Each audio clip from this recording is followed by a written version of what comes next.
All right, g'day, hi, and welcome. What you are looking at is my Ibanez AEL10 acoustic guitar. I've taken a Dean Markney pickup out of it for the new project. I'm not going to mention the name of the project yet because I'm still in decision on what we're going to call this project, but the gist of it is to get people to be inspired by music during these kind of dark times that we're going through right now. Isn't that a beautiful guitar?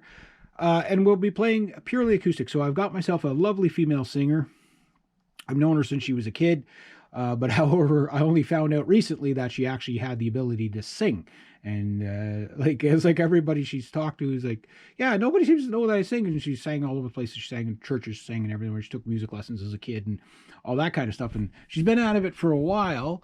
And between her and I, we're going to get her back into this. And we're gonna have a lovely project, but this project is going to be a bit of an open-ended project, meaning a lot of people are probably going to come and go on this project for a lot of things. Now, I've got myself an acoustic guitar here, as you can see.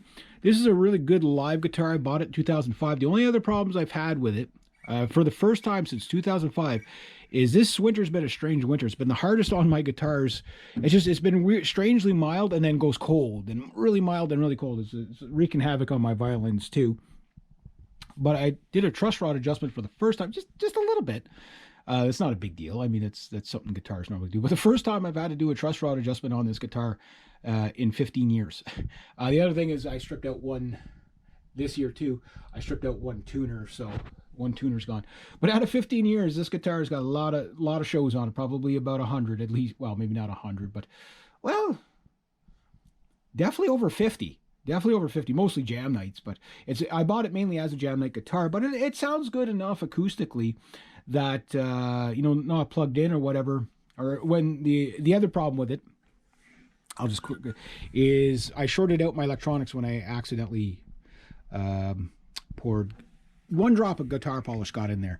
It just dropped on it. It just seeped right in, and then it's basically I got to replace that unit or replace the guitar. That's why I got the Dean pickup that normally goes in there. Now I've got the one acoustic guitar, and I'm also the first time I've been a guitar teacher in probably over 20 some odd years. Getting back into it for myself, so I have to kind of relearn my whole program of how I'm going to teach guitar to people. And I have a guitar player, and he's coming up really good. I only got one student right now, but maybe in the spring I'll have more. We'll see. We'll see which way it goes. It could go any way. And he's got two electric guitars, but doesn't have an acoustic. And I want to bring him in on this project. Now, I've got the mandolin. He can either play my acoustic while I play the mandolin, or he can, use my other acoustic. Yeah, sorry. He can use my other acoustic. Sorry. Well, just let me show you. Let me show you. You're gonna. Okay, this is what he's gonna have to use. This guitar. I found it in the garbage. I found this one and this other one. There was a couple of violins that were thrown out, but I got there too late. This one has not enough tuners on it. This one's really rough, but my goal with these guitars is I just want to string them up and play them on the stage once.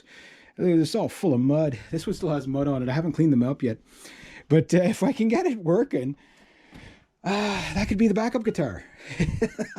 The reason why I'm laughing is because I know what he's going to be up against trying to play that thing. Yeah, those strings are old, man. You could probably get tetanus off these suckers. It's only missing the one string, but before I restring it, I'm going to see if I can clean it up, get it up to pitch, and just see if it's even playable. I don't imagine it'd be too playable, but if it could hold tuning, yeah. So that's why I'm laughing. So I'll be playing this Prestige thing. This is an excellently, Ibanez knows how to build a 5-piece neck. It takes 15 years before, in a really wild winter, fluctuating winter, to finally get the first truss rod just ever so. I don't even think I got a full quarter turn on the truss rod that I had to do just to bring it kind of back into. The only thing left for me to do is take down the bridge just a little bit again to get a little more accessing on the upper frets. But this thing sounds good when the electronics and everything are working. It's not what I would call a great studio guitar, but it's a great live guitar. I mean, it just holds tuning so well. It's not a satin finish, so it's not as room temperature sensitive, although it will, like all acoustic guitars, they can be a bit finicky in, from room change to room change. But this one, least likely. But it's a beautiful guitar too with the blue and that. But this thing, I have no idea how old that thing must be old as the hills. I'll figure out more on it, but I want to just play it live just to see what we can get away with. You know what I mean? And if we really can't make that, if I cannot make this thing work whatsoever, then yeah, okay, I'll just play the mandolin. While he plays the guitar, because he doesn't know the mandolin yet. Yeah, there we go, guys. That's gonna be a part of the project, and trust me, if this thing plays, if that doesn't inspire you, I don't know what will inspire you, because this thing is just a piece of junk. And but never write anything off. That's the point of this guitar, is that I wanted to play it live to say this is the worst probably guitar you could possibly play on, but here's what you can do. And that's my goal with it. So anyway, I'll keep you guys posted.